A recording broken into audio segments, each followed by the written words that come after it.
नमस्कार आणि जय महाराष्ट्र मित्रांनो. स्वागत आहे तुमचं रेसिपीज विथ अविनाश या माझ्या यूट्यूब चॅनलमध्ये. आपलं यूट्यूब चॅनल नवीनच आहे मित्रांनो, सपोर्ट करा, सबस्क्राईब करा, लाईक करा. आजकाल सोशल मीडियावरती काही पण फालतू गोष्टी चालून जातात. फालतू गोष्टींना पण लाखोनं हजारोनं लाईक्स वगैरे मिळतात, सबस्क्रिप्शन मिळतात, त्यानंतर व्ह्यूज मिळतात. अशा चांगल्या गोष्टींना लाईक करत चला, पाहत चला मित्रांनो. तर तुम्ही पाहतच असाल की आपण आज याच्यावरून अंदाज आला असेल तुम्हाला की आपण आज कशाची भाजी बनवणार आहेत. ही भाजी आहे शेवग्याची मित्रांनो. तर आपण शेवगा भाजी बनवण्यासाठी इथे शेवगा असा कट करून घेतलेला आहे, सोलून पील करून असा मस्त धुवून छान याला आपण शेवगा घेतलेला आहे.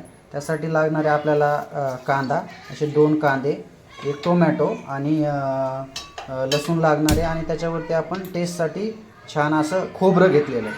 तर हे सगळं आजचं आपल्याला साहित्य लागणार आहे.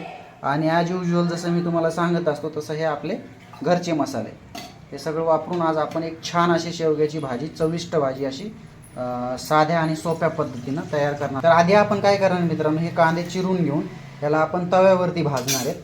कांदा तव्यावरती नाही, आपण डायरेक्ट फ्लेमवरती याला गॅसवरती भाजणार आहेत. त्यानंतर हा टोमॅटो पण आपण डायरेक्ट भाजून घेणार आहेत, खोबरा पण भाजून घेणार आहे, आणि त्यानंतर आपण त्याची बारीक फाईन पेस्ट करून घेणार आहे, म्हणजेच काळा मसाला म्हणतो आपण.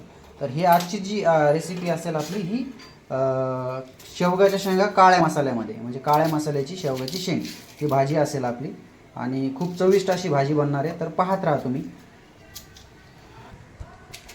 हे बघा मित्रांनो, कांद्याला असा कट द्यायचा आहे, असे 4 कट द्यायचे, आणि टोमॅटोला पण असेच कट द्यायचे. आणि आपण इकडे डायरेक्ट फ्लेमवरती असे यांना भाजून घेणार आहे. ठीक आहे, असा गॅस फुल करून घ्यायचा आहे आणि डायरेक्ट फ्लेमवरती असे आपल्याला कांदे भाजून घ्यायचे मित्रांनो व्यवस्थित. टोमॅटोला पण आपण असंच कट देतो आहे आपण. तुम्ही खालून द्या, वरून द्या, कुठून पण देऊ शकता कट. आणि हे पण टोमॅटो आपण याच्यावरती भाजायला ठेवणार आहे. चला, तर मग भाजून झाल्यानंतर मी तुम्हाला दाखवतो की पेस्ट कशी बनवायची. तर मित्रांनो आपण पाणी इकडं गरम केलेलं आहे. का तर आपल्याला शेवगाच्या ज्या शेंगा आहेत त्या आधी उकळून घ्यायच्या. तर त्यासाठी आपण पाणी गरम केलं. आता आपण शेवगाच्या शेंगा उकळून घेऊ. चला, तर मी तुम्हाला जे काही आहे याचा मसाला कसा करायचा ते आपण दाखवू. आणि शेवगाच्या शेंगामध्ये आपण मीठ टाकणार आहेत, जेणेकरून ते लवकर बॉइल्ड व्हावा आणि त्याचा जो काळसरपणा आहे तो या कढईला येऊ नये म्हणून आपण.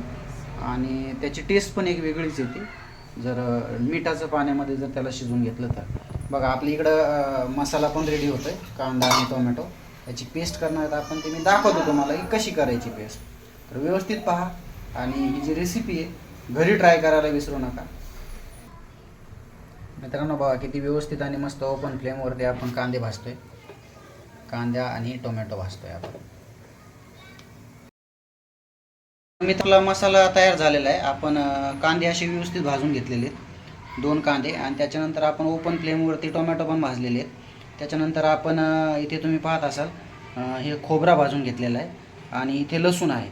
तर या सगळ्यांची आपल्याला एक पेस्ट करायची आहे. जी पेस्ट होईल मिक्सरमध्ये, जी ग्राइंड करून जी पेस्ट होईल तो होईल आपला काळा मसाला. आणि त्या काळ्या मसाल्यामध्ये आपल्याला शेवग्याची भाजी बनायची.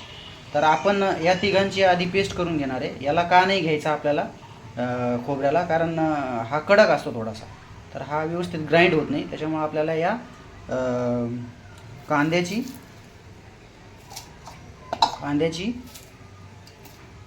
टोमॅटो आणि लसूण अशी आपल्याला पेस्ट करून घ्यायची व्यवस्थित. ठीक आहे.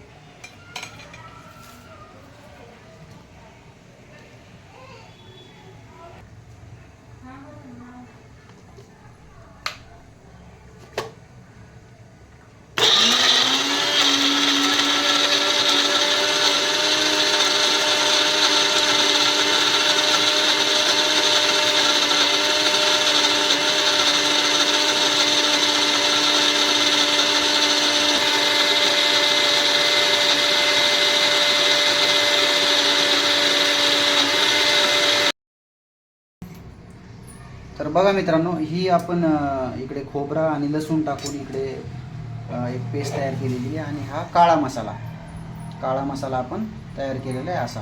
त्याच्यामध्ये आपण टोमॅटो भाजलेले आणि कांदा थोडंसं पाणी टाकून याची आपण पेस्ट तयार करून घेतलेली आहे. आणि हा मसाला आपल्याला आपल्या भाजीसाठी वापरायचा आहे. आपला शेवगा जो आहे तो बॉईल होऊन रेडी आहे, भाजी बनण्यासाठी रेडी आहे आपली. तर चला आपण बनवूयात भाजी मस्त शेवग्याची.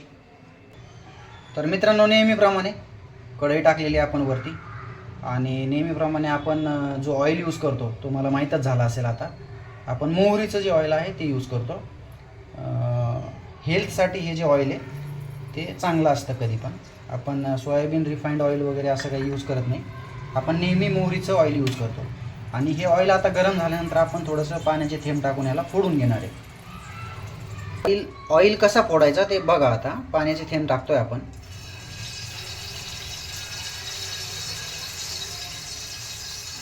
बस बघा, हे असं ऑइल फोडून घ्यायचं असतं. ऑइल गरम झालं नव्हतं त्याच्यामुळे त्याचा आवाज येत नाही, पण असं ऑइल फुटल्यानंतर त्याचा असा आवाज येतो जोरात. चला तर मित्रांनो, आपण आता याच्यामध्ये खोबऱ्याची जी पेस्ट केलेली खोबरा आणि लसूण ते टाकून घेणार आहे. त्याला व्यवस्थित परतून घ्यायचे आपल्याला. ऑइलमध्ये व्यवस्थित परतून घ्यायचे.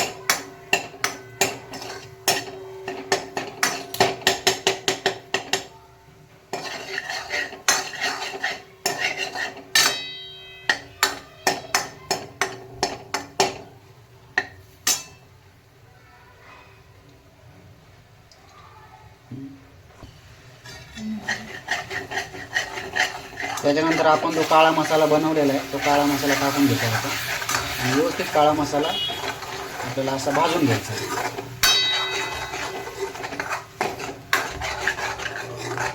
व्यवस्थित आपल्याला भाजून घ्यायचा. याला जर व्यवस्थित भाजलं नाही मित्रांनो तुम्ही तर याचा जो फ्लेवर आहे तो येणार नाही आपल्याला.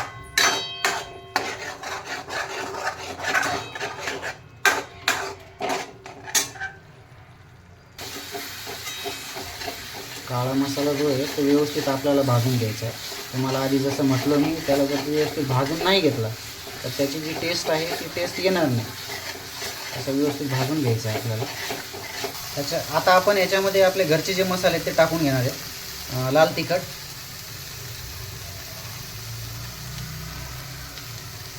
तुम्हाला जेवढं तिखट लागतं तेवढं तुम्ही टाकू शकता. त्याच्यामध्ये हळद टाकून घेऊ आपण. त्याला व्यवस्थित आता परतून घेऊ.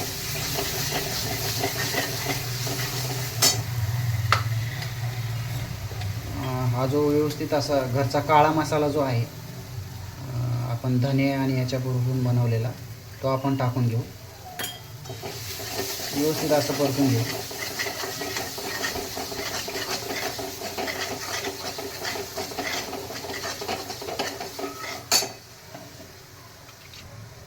मसाला भाजण्यासाठी आपण वरतून पाणी टाकून घेऊ याच्यामध्ये. आणि थोड्या वेळ आपण मसाला भाजून घेऊ व्यवस्थित. तर याची एक खासियत आहे मित्रांनो, याला भाजायचं असं की याच्यामधून मस्त व्यवस्थित असं तेल सुटायला पाहिजे, तरच तुमचा मसाला रेडी आहे समजायचं. बघा, याच्यातून आता मस्त असं तेल सुटतंय, म्हणजेच मसाला व्यवस्थित भाजला गेला आहे. ठीक आहे. तर मसाला आपला भाजून रेडी आहे, तुम्ही पाहू शकता. याच्यामध्ये आपण ज्या बॉइल्ड केलेल्या शेवग्याच्या शेंगा आहेत ना, शेवग्याच्या शेंगा त्या आपण टाकून घेऊ. आणि या शेवग्याच्या शेंगा आपण व्यवस्थित याच्यामध्ये फिरून घेणार आहेत. लगेच पाणी नाही टाकणार. आता फिरून घेण्याचं कारण असं की तो जो आपला काळा मसाला आहे तो याच्यामध्ये मुरावा, म्हणून आपण याला व्यवस्थित असं फिरून घेणार आहे. आणि थोडा वेळ राहून द्यायचा. हा जो आपला मसाला आहे तो मसाला त्याच्यामध्ये मुरतो. आणि मुरल्यानंतर शेवग्याच्या शेंगाची मजा आहे. आणि अजून एक, तुम्हाला जर नुसता शेवगा मसाला बनवायचा असेल तर इथपर्यंत ठीक आहे, हा शेवगा मसाला रेडी. पण आपल्याला थोडंसं याच्यामध्ये रस्सा पण बनवायचा. तर शेवग्याच्या शेंगामध्ये हा मसाला मुरावा म्हणून आपण याला व्यवस्थित असं फिरून घेतलं आहे. आणि थोड्या वेळ आपण याला याच्यामध्येच असंच ठेवणार आहे. तुम्ही म्हणता मित्रांनो मीठ विसरले काय, पण आपण याच्यामध्ये मुद्दामून मीठ हे नंतर टाकतोय. मीठ अगोदर टाकल्यावरती कोणत्या पण भाजीची टेस्ट येत नाही, तर आपण मीठ हे नंतर टाकतोय. आता मला वाटतं की मसाला हा व्यवस्थित मुरलेला आहे शेवग्याच्या शेंगामध्ये. त्याच्यावरती आपण तुम्हाला आवश्यकतेनुसार जेवढं पाणी पाहिजे तेवढं आपण पाणी टाकून घेऊ.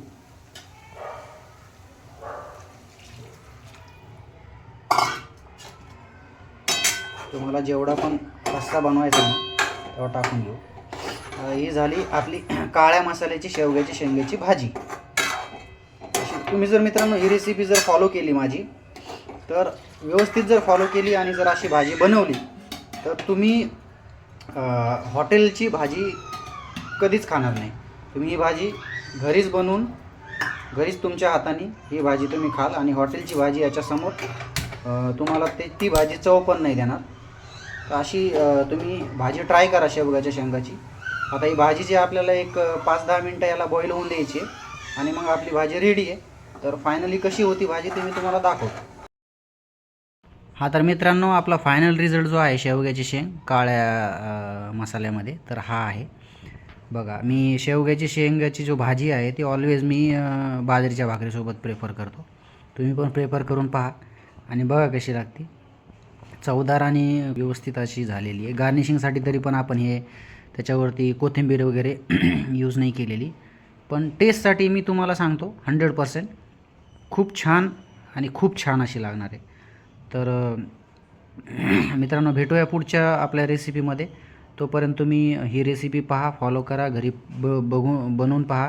माझ्या चॅनलला रेसिपीज विथ अविनाश या चॅनलला सबस्क्राईब करा, लाईक करा, फॉलो करा, आणि थोडंसं सपोर्ट करा मित्रांनो मराठी माणसाला.